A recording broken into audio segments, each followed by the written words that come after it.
টানা বৃষ্টি ও ভারতের ঢলের পানিতে ফেনীর মুহুরী, কহুয়া ও সিলোনিয়া নদীর বন্যা নিয়ন্ত্রণ বাঁধের ৩৬টি স্থানে দেখা দেয় ভাঙন। এতে গত মঙ্গলবার জেলার পরশুরাম ও ফুলগাজী উপজেলার নিচু ও নদী তীরবর্তী এলাকা প্লাবিত হয়। ধীরে ধীরে এসব এলাকার পরিস্থিতি স্বাভাবিক হতে শুরু করেছে। তবে ছাগলনাইয়া, ফেনী সদর ও দাগনভূঞা উপজেলার কিছু অংশে এখনও লোকালয়ে পানি জমে রয়েছে।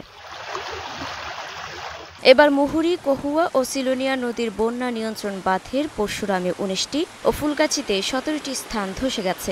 গেল বছরের বন্যায়ও জেলার ৩ নদীর বন্যা নিয়ন্ত্রণ বাঁধের শতাধিক স্থানে ভেঙেছিল। পরে ২০ কোটি টাকার বেশি বরাদ্দে বাঁধগুলো মেরামত করা হলেও বছর না পেরোতে আবারও ভাঙন।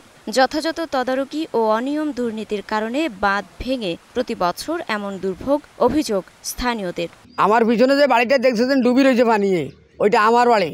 আমি ৪-৫ দিন ধরেই আশ্রয় কেন্দ্রে ছিলাম, সেইখান থেকে আসি এক ঘরে আশ্রয় নিছি। তাও বাড়িতে যাইতে আরও অন্তত ১৫ দিন লাগবে। আমার বাড়ির উত্তর পাশের ফার্স্টটা ভেঙে গেছে, ঘরের নিচের মাটিগুলো চলে গেছে, আমার আসবাবপত্রগুলো চলে গেছে। আমরা এই বাঁধের কারণে আতঙ্কে এখানে ঘুমাতে পারতেছি না। একটা পানি আমার দেখেন সব তলায় পানি লাই আর ঘুম যাইতে পারি না, চুলাতে আগুন দিতে পারি না। পানি নেমে যাওয়ার পর বাঁধের ভাঙন অংশের মেরামত কাজ শুরু হবে বলেন পানি উন্নয়ন বোর্ডের কর্মকর্তা। ওয়েদার ফোরকাস্টিং ভালো থাকে, ৭ দিন ১০ দিনের গ্যাপ পাওয়া যায়, সেক্ষেত্রে অনেকগুলা ভাঙন আমরা বন্ধ করে ফেলব। আর বেশ বড় বড় কিছু ভাঙন হয়েছে, ৪০ মিটার, ৬০ মিটার, ৭০ মিটার।